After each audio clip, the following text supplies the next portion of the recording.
Hi everybody, welcome to week 8 of our class, which runs from Wednesday, March 1st to Tuesday, March 7th. Alright, we're already into March now.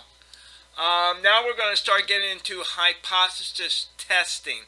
This is where we're going to see if there's a means difference between or among groups within the target population, and we're going to see if an independent variable, which is a treatment, will change behavior for the dependent variable for whatever you're measuring for. So we're going to be getting into that.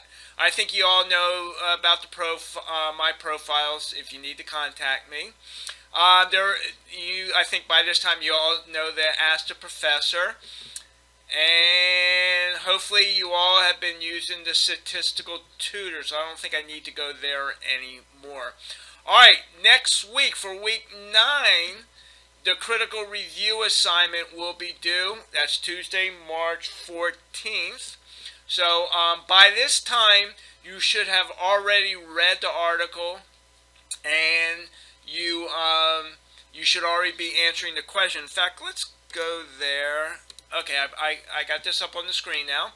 Again, you have two sections of the critical review assignment. You got the summary section, which should only be about 1.5 pages. If you're doing more than that, then you're not writing a summary. You're basically just rewriting the article itself.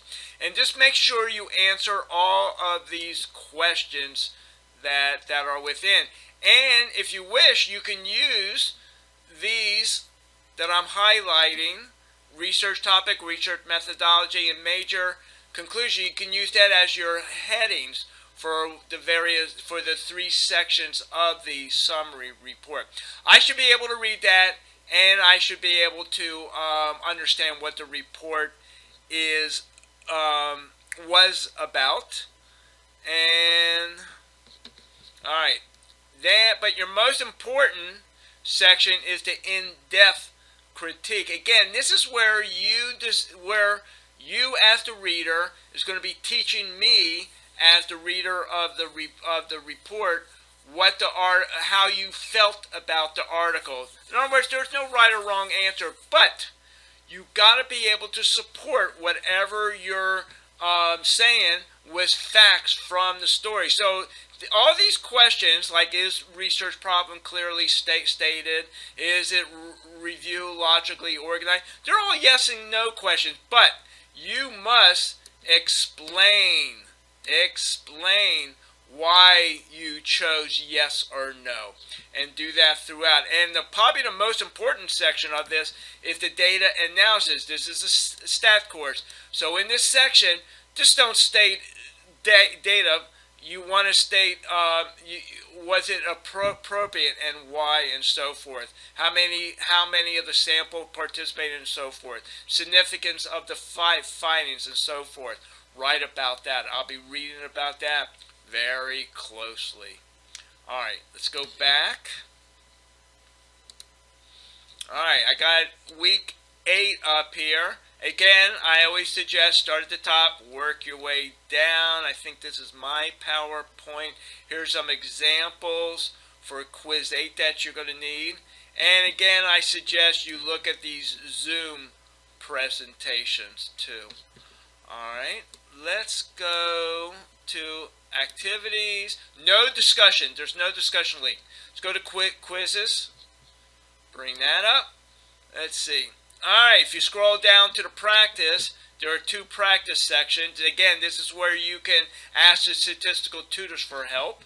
And let's open up the quiz itself. Alright, if you scroll...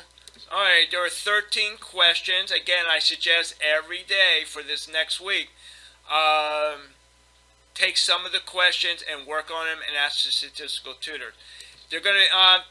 pair 2 sample for means. When I was a elementary school teacher, I used to do the pair sample t-test, which is what we called it back then, which is the same that you got up here. I used to do that all the time. This is where you compare like a pretest, give a lesson, that's your independent variable. Now you're going to be measuring for whatever your was teaching the students on, and that would be a post test. So you're comparing the pre-test scores to the post-test scores and so forth. So I'll let you work on that. You're going to be working on that. And let's go back here. I'm going to scroll up. Okay, again, your only assignment this week is quiz 8. If you wish to turn in your critical review assignment, to turn it in, this will be your opportunity to do it. I think that's about all I have to say. This is Dr. Chasen, signing off.